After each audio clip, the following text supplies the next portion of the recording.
Hello. So I thought today I would talk about the 23 books I would like to read in 2023. I've seen this going around on BookTube and I thought that's a great idea. Let's put some books down and see if at the end of the year I read them and what I thought about them. I'm grouped these into genres. I'm going to leave fantasy for last because that is like the meat of the books I want to read, but I thought I'd start with a lit fic, and we have Ghost Music by An Yu.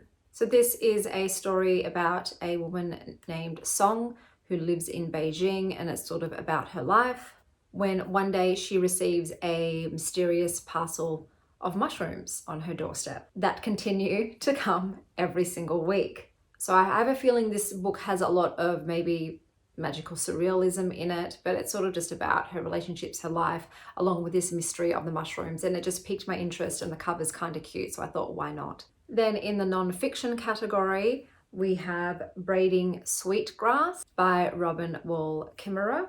So I've heard a lot about this on BookTube, and I think it's written by a botanist, and it's about like ecological things and human beings and their relationship to the earth and to each other. So I don't know a lot about it, but I thought I'd put it on the list because of the rave reviews everyone else seemed to be giving it. Next up, we have Fruiting Bodies by Katherine Harlan, and I'll be honest, this piqued my interest based on the cover alone. You've got mushrooms on the cover, you've sold me. And it's a bunch of short stories. I think they said there's like gothic ones, really uncanny ones, a lot of queer stories, and I think they also mentioned like myth and folklore. Like there were so many keywords in there that I'm like, yes, yes, yes, yes, yes, ding, ding, ding, ding, ding. So I'm really looking forward to this one. And then we have Happy Place by Emily Henry. Going to be honest with you, I don't even know what this is about. I just added it straight to my to-read list because I've loved the other two books that I've read from her. I didn't read Friends on Vacation, People We Meet on Vacation, because that just I didn't like the sound of that plot, so I just didn't bother with that one, and I'm probably not going to. So yeah, I don't know what the plot of this one is, but it doesn't matter because I'm going to read it. The cover's kind of cool though. And then we've got The Rom-Com Agenda by Jane Denker. I find that with my contemporary romances, either they need to be sort of about book people somehow in the book world, or they've got to be very aware of like the rom-com situation. The other book that I really liked was Better Than the Movies, and this seems to be of a similar vein, so I thought perhaps it might be a good fit for me, but I thought I'd check it out. So now we're going on to the horror genre, and I have Games for Dead Girls by Jen Williams. So I loved Jen Williams' other novel, and I thought I would see how it translates when she's writing a horror book. So this supposedly melds urban legends and macabre secrets in like a haunting read. Once again, I don't really know much what it's about. I just had a brief look and I was like, yeah, that sounds great. Let's see what it's like. A lot of these books, I'm going on like vibes only. I don't like to read a lot of the plot. I don't know why. I'm just one of those people that doesn't like to read too much because I don't want to say anything that might be spoilery. And I found that some plots are a little bit. A House with Good Bones by T. Kingfisher. And this is one of those authors now that I'll just read anything they put out. And it's supposed to be like a Southern Gothic tale about like a perfect family and house, but we all know that it's obviously not that perfect. So I'm excited to see that. I haven't read T. Kingfisher's other horror works. I've only read all of her fantasy. And I decided not to read What Moves the Dead. It just didn't seem up my alley. But this one, I thought, I'm going to give it a go. And then we've got sort of the fantasy romance section, I'll say. And I've got A Witch's Guide to Fake Dating a Demon by Sarah Hawley. And this just sounded hilarious and fun. And I'm here for that. I'm here for a bit of camp, a bit of lightheartedness, not taking itself too seriously. It sounds hilarious. Just even the title alone, I don't even need to read the plot. I'm like, yeah, okay, sure, why not? And then we've got The Secret Service of Tea and Treason by India Holton, and this is the third in the series. I thought the first one was average. I absolutely freaking loved the second one, and so I'm giving this a go. I'm trying to go in with like low expectations though, because in this one, it's not about the pirates and witches. It's about two like government agents that are trying to infiltrate the pirates and witches, I think, and find out about them, but obviously they have to work together.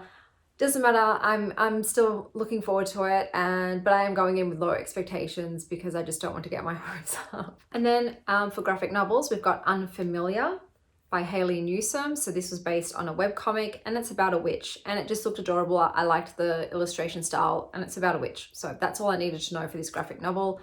And I'm actually really looking forward to checking that one out. And now on to the fantasy section, which is the section that I'm clearly most excited for. So we have God Killer by Hannah Kaner. I think that was their name. And this is about a God killer and sort of a team of people that they meet along the way. I'm getting that vibe, like sort of like they're all going on quests and they all hook up. So you've got a God killer, you've got a god of white lies, I believe they said, a knight who's no longer a knight, and a young girl.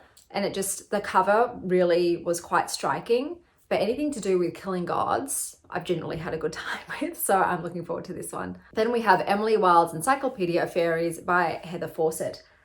This one had me already from the title and the cover, gorgeous. The idea of someone going to investigate fairies is fantastic. I love anything that sort of blends, like, it's magical realism is what I'm guessing this might be, so very non-magical world, but then are fairies real? Do they exist? What's going to happen? And I think that there's a romance that in there as well, but I'm just very excited to go hunting for some fairies along with Emily Wilde. Then we have Symphony for a Deadly Throne by E.J. Mellows. This is the third in the Musai series about 3 witch sisters who all have their own powers. This one is about the elder sister who seems quite uptight, quite controlling. I am still really excited because I have enjoyed the others. I liked the first one more than the second, even though the second was about 2 characters that were my favorites. It just didn't connect though for some reason. So that was a bit of a letdown, but I'm still invested in the series and excited to continue on with it. Then we have The Serpent and the Wings of the Night by Carissa Broadbent. Now I loved her Daughter of No World series. I thought it was fantastic. I had a thrilling time, so I thought let's check out more of her work. And she's just released this novel. And like I said, I'm here for fantasy and I'm here for authors that I've already enjoyed, and this seems to be one of those situations. Then we have Raven Unveiled by Grace Draven. I love Grace Draven. I think she's a really underrated fantasy author. She does romance really well. That being said, a lot of her romances include people that are not attractive, either like very plain looking people, humans, or they'll be paired with like literally monsters, like non-humanoid sort of creatures. And look, I'm not normally into monster fantasy. I don't like it. These monsters are human enough that I can sort of like be like, okay. But also I just like her writing and I like the way she develops the relationships. They normally tend to be slow burn, and these people tend to fall in love not based on lust.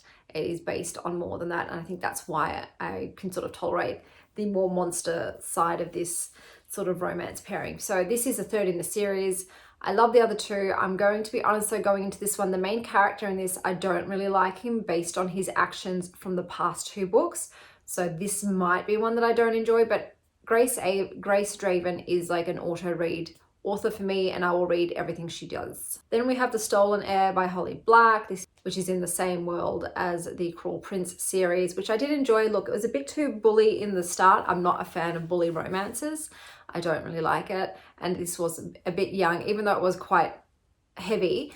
The characters were young, but I'm still interested to read it. I did enjoy the Cruel Prince series enough, The Folk of the Air, I think it is, to read this one and give it a go and see what it's like. So that's The Stolen Heir. And then we have The Last Tale of the Flower Bride by Roshani Chokshi. And once again, this started off by saying gothic infused sort of fairy tale with dark fantasy elements. And I'm like, okay, look, if anything also says gothic along with fantasy, it's like, yes, I'm instantly interested and I will read it. So this one has also gotten a lot of press and buzz on BookTube. So I think this is one that everyone's looking forward to reading. Then we have The Book That Wouldn't Burn by Mark Lawrence. Instantly the title has got me hooked, and then reading about a boy stuck in a library, I'm like, okay, libraries, books, fantasy element, adventure, sign me up, son. Next we have The Witch King by Martha Wells, and this is supposedly about witches and demons and mages, and once again, yep, sounds great, let's do it. And then we have Rising Dawn by Beck Michaels. This is the 4th in this series about this group of people. There's an enchantress, a sort of fallen angel, an elf, a werewolf, and it's this quest to find a weapon that will kill the shadow that's been murdering everybody. And it's the 4th book in the series. So obviously I'm well on the journey with this one and will probably ride it till the end. And then we have Venko by Sherry Dimoline, and already the title was a bit like, what is this about? And it seems to be about a long line of witches from Salem, so very female-centered. And I think it culminates in New Orleans, so I think it's like more of a darker magic sort of thing, and that's Venko. And then we have The Librarian of Crooked Lane by C.J. Archer. Once again, if you've got a librarian, a book about a librarian, yes, thank you, please. I absolutely eat up books about librarians, especially if there's magical elements, which there is in this. I think there's also a romance in this, so yeah, I'm here for it. And then we have Dirty Lying Fairies by Sabrina Blackberry. The title got my attention. I feel it's like a wicked, it says deeply sensual book about fairies, and sometimes, yeah, you just, I have a feeling this is like going to be one of those like guilty pleasure reads, but why not, man? So those are all the books that I want to read this year. Obviously there's a lot more than that, but they're the top 23 that I definitely want to check out, and I will have fun looking back at the end of the year. Were they as great as I hoped they were, or did they severely disappoint me? But the first book off the rank that I'm going to be reading is God Killer, because I just got a copy of that at my library, so I'm very excited. And yeah, I hope that wherever you are having a wicked morning, afternoon, or evening. And as always, stay wild, Star Child.